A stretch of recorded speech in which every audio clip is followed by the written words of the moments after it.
The morning sun, usually a symbol of hope, cast a sickly pallor over the Sierra Madre convent. The light, which typically brought warmth and comfort, seemed to highlight the eerie stillness that had settled over the ancient stone walls. The convent, a place of solace and prayer, now felt like a stage set for a tragedy. Sister Agnes, on her way to morning prayers, stumbled upon a sight that stopped her heart. She had walked this path countless times, her footsteps echoing softly in the quiet morning air. But today, something was different. The air felt heavy, and an inexplicable sense of dread filled her heart. Sister Teresa, her frail form sprawled at the foot of the old bell tower, her eyes forever closed. The bell tower, a symbol of the convent's enduring faith, now stood as a silent witness to the tragedy. Teresa's body lay unnaturally still, her habit stained with the morning dew and something far more sinister. Her face, usually serene, was frozen in a mask of terror. The lines of fear etched deeply into her features told a story of her final moments, a story that words could scarcely capture. What had she seen in those last terrifying seconds? What horror had stolen the peace from her gentle soul? Agnes screamed. It was a sound born of pure, unadulterated horror, a sound that seemed to come from the very depths of her being. Her scream shattered the morning silence, a desperate cry for help in a place where help seemed impossibly far away. The sound echoed through the empty courtyard, bouncing off the stone walls and reverberating through the still air.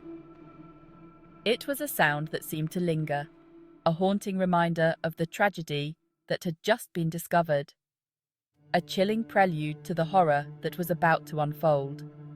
The convent, once a sanctuary of peace and prayer, was now a place of fear and uncertainty. Dark clouds gathered overhead, casting ominous shadows over the courtyard. The air grew colder, and the sense of dread deepened. What had happened to Sister Teresa? And more importantly, what dark force had invaded their sacred space? The answers lay hidden in the shadows, waiting to be uncovered. Sister Teresa was the heart of the Sierra Madre convent. She had arrived at the convent as a young girl, seeking solace within its hallowed walls.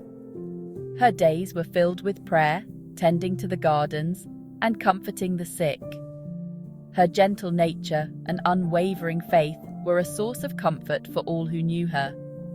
The thought of someone harming her seemed unfathomable. Yet, her lifeless eyes told a different story. The news of Sister Teresa's death spread through the convent like wildfire. Sobs echoed through the corridors as the sisters struggled to comprehend the tragedy. At first, it was assumed to be a tragic accident. Perhaps she tripped and fell, but doubt crept in like a creeping vine, twisting around the hearts of the sisters. Whispers of unease began to circulate. Sister Teresa was in good health. Why would she fall? Inspector Carlos Dominguez, a man hardened by years of dealing with the city's dark underbelly, arrived at the serene convent. His sharp eyes scanned the scene, taking in every detail. The position of Sister Teresa's body, the lack of witnesses, the faint scent of almonds in the air. It all pointed towards something sinister. The whispers of doubt among the nuns were not unfounded. This was no accident. This was murder. The investigation began, and Inspector Dominguez's gaze turned towards the inhabitants of the convent. He observed the interactions, the subtle shifts in demeanor, the unspoken words. Every gesture, every glance, was a potential clue. The convent, usually a place of peace and reflection, now felt heavy with suspicion and unease.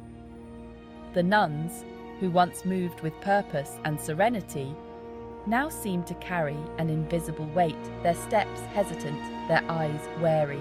Inspector Dominguez seemed particularly interested in me.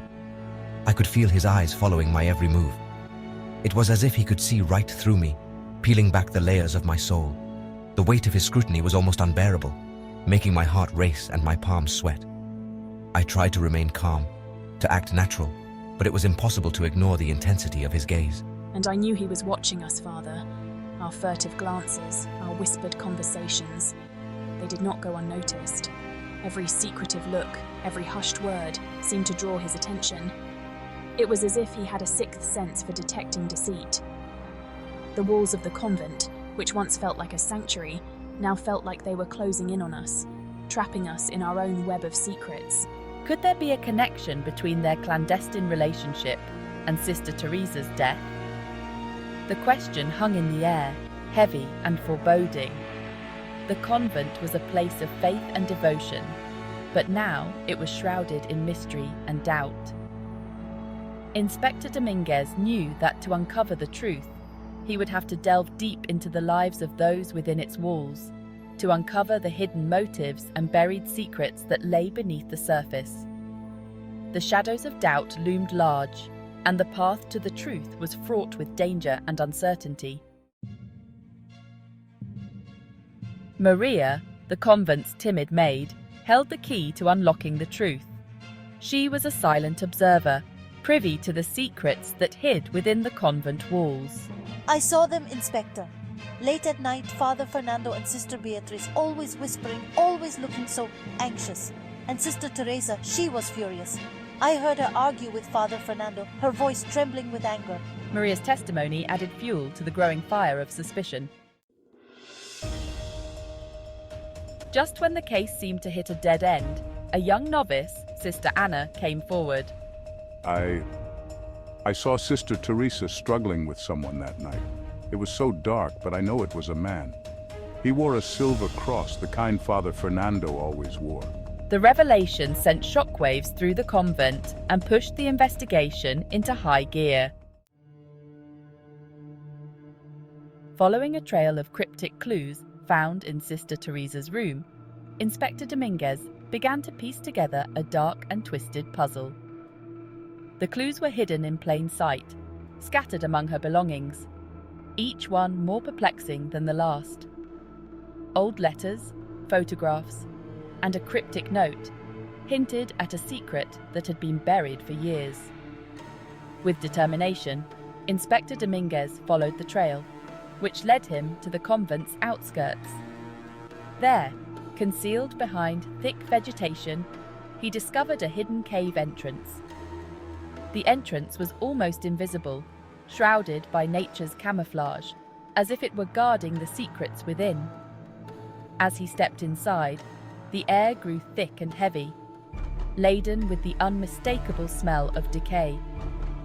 The atmosphere was eerie, with a foggy mist that seemed to cling to everything it touched. The deeper he ventured, the more oppressive the air became, making it difficult to breathe.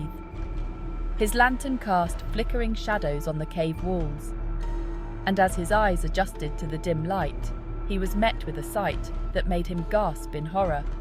The cave was a tomb, a final resting place for those who had been forgotten by the world above. The skeletal remains of several women lay scattered on the cold, damp earth. Their bones, partially buried in the dirt, told a story of suffering and despair. These were the nuns who had vanished from the convent over the years, their disappearances shrouded in mystery and fear. These women had once walked the convent's halls, their lives dedicated to faith and service. But something sinister had befallen them, something that had led them to this dark and desolate place.